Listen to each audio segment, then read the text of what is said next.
Okay, we finished the problems that we're going to do in investigation one, the teaching problems, and so now we're going to see what we can do. Okay, because the first group of problems are investigation one. Investigation one is problem one, problem two, and problem three. Okay, and so we're going to figure this out. In the first problem, they surveyed people for two juice drinks.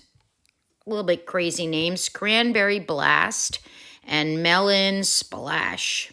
Okay, so they ask you to find three things. The first one is they want to know how many more people preferred Cranberry Blast.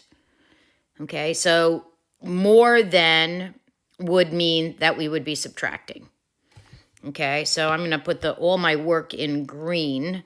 So I have 780 minus 220, which is 560. So 560 more people like Cranberry Blast. Okay, and that easy peasy.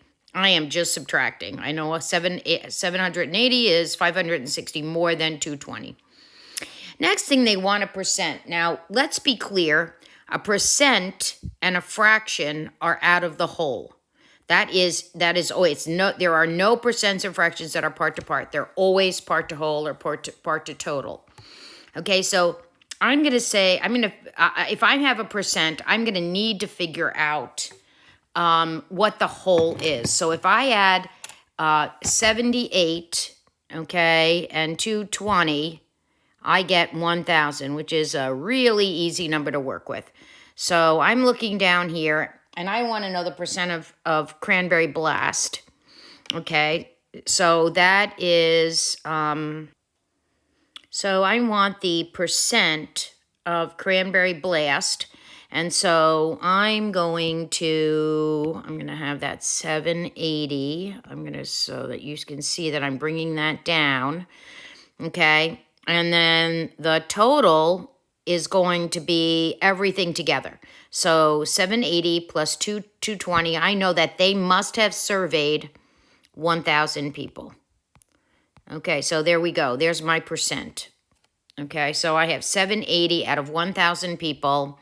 And there's several ways I can do this. I know that a percent is out of 100. And so if I divide this by 10, and if I divide this by 10, I have 78 over 100, which equals 78%. And that is a pretty straightforward percent problem. Okay, because especially that they do it makes it way easy that they surveyed 1,000 people. Okay, in C, they're asking for a ratio, and the ratio is Cranberry Blast to Melon Splash. Okay, so that means I'm going to have the Cranberry Blast to the Melon Splash. And I can leave it like that, or I can simplify it. And I can say that I can divide both by 10, and I would get 78 to 22. And I could divide them by more. I can divide them by 2, and that's going to be 39 to 11. Do I have that right? And so that would be a simplified ratio. Okay, so and that's done. So those would be the answers.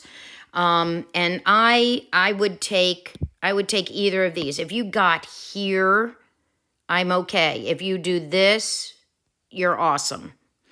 Okay, so any of those work out as long as you understood that you needed to put Cranberry Blast first and Melon Splash second, and you understood that it was part to part. Okay, so let's do number 2. Number 2, it's ice cream. So they surveyed people about ice cream. Cranberry Bog got 750 votes, and Coconut Orange got 1,250. Okay, so now the first thing they ask for a fraction. Okay, that fraction, okay, means I'm out of the total. I'm out of the total. So they want the fraction of Cranberry Bog. Okay, so I got 750. And I'm going to put it out of the total. Okay, the total of everyone together, okay, is 2,000. So my fraction is 2,000. And if you get that, that's good. It means you understand how to make a fraction. You could also continue and simplify it. I can divide by 10. It would be 75 over 200. And I can divide by 25. I know 25 goes into 75 and 200. You might take it down by 5 each time. But there's 3 25s in 75. And there are 8 25s in 200. So any of those fractions I would take. Okay, and B says, well, how about coconut orange? Let's do the percent for coconut orange. So we have coconut orange is yellow, so we have 1250. And I'm doing a percent, so I need the fraction. I still need that 2,000, okay? And I'm going to simplify it. So I can divide by 10. And like I said, if you get the first fraction, that's good. We're good there. And I can divide this by 25 also, and I would get 5 over 8. So any of these work. If you can get to the 3/8 and the 5/8, man, you are awesome. That is a great thing, and I'm really very happy that you're able to simplify to that degree. Okay, the next one says ratio coconut orange to cranberry bog. So here we go. Coconut orange to cranberry bog. Okay. And I can simplify these. Okay? I'm going to divide by 10, 125. And if I divide this by 10, it's going to be 75. And if I divide by 25, I'm going to get 5 to 3, which makes sense because notice here I have 3 out of 8, and here I have 5 out of 8. And so 5 to 3 makes complete sense because these added together would be a total of 8. So that works out great. I check it, and I know what I got. Okay, I'm going to tell you from experience, number 3 gives more people fits than the first 2. Okay, so let's see what we got. We have they're in a town. They do not have curbs, and so they are looking. They put out a survey, and they want to know how many people support putting curbs in, and how many people oppose having curbs. And I think there's a lot of reasons we could talk about for why curbs are good, why curbs are bad. I know from being watching my daughter in New York City, curbs are a pain in the neck. If you have a baby, a stroller, it is a problem for handicapped people. On the other hand, curbs are good if you have drainage in towns. I think these kind of things are more important when you're really in a city. But anyway, so 2 people, 2 out of everyone, for every 2 people that supported curbs, 5 people opposed them. Okay, so that's where we're going. So the first one says, in A, it says, so what is the fraction of people who oppose it? Now, we know the people that oppose it are 5. They're 5 for every 2 that support it. Right? Okay, so, but out of how many? So if we're saying out of how many, a fraction, it means we need to have the total. And the total is out of 7. Because 5 people oppose it, 2 people support it. Altogether, that is a set or a group of 7 people. So I have 7 people. Out of those, every 7 people, 2 support it, 5 oppose it. So 5/7 would be the answer to A.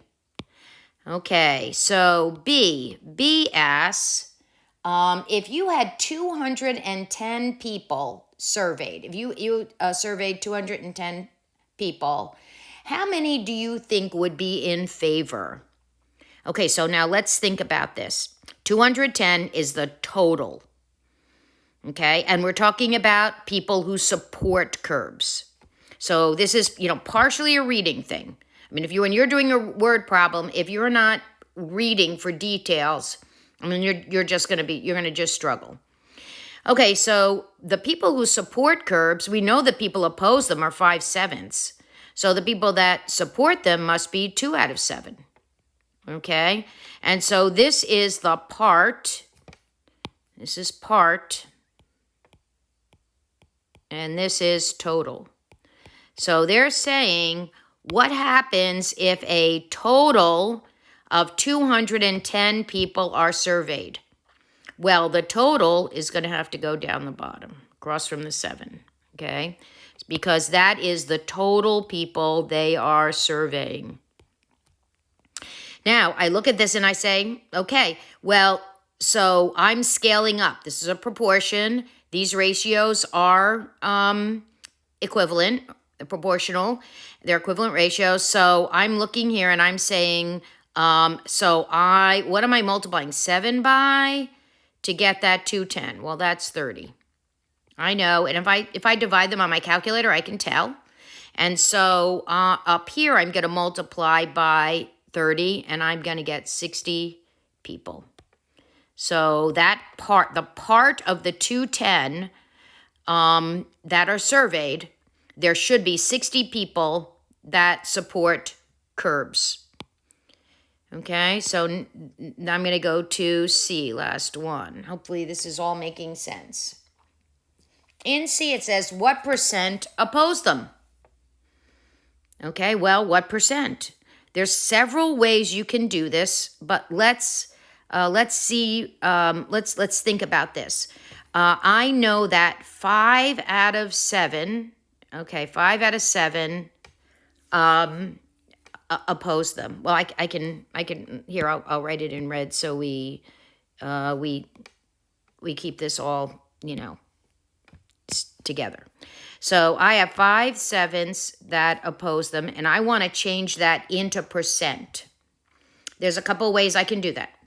I can make it a proportion, and I can make it, I can say I need to get the denominator to 100 because percents are out of 100. Or I can take 5/7 and I can change it to a decimal, which means I would put in my calculator or do on paper 7 divided into 5. Okay, and from experience, I know that people coming up from 6th grade, from the elementaries, have a very difficult time dividing, especially if there's decimals. But you could do it this way. I'm not going to give you this answer. I think you should choose the way you want and then figure out your own answer. And then, let me know what that is, and I'll let you know if you're right or wrong. Okay, so that's 1, 2, and 3. You should have done a lot, as much as you could on your own, and then check with the video to see what you were thinking, what strategies you were thinking were used here.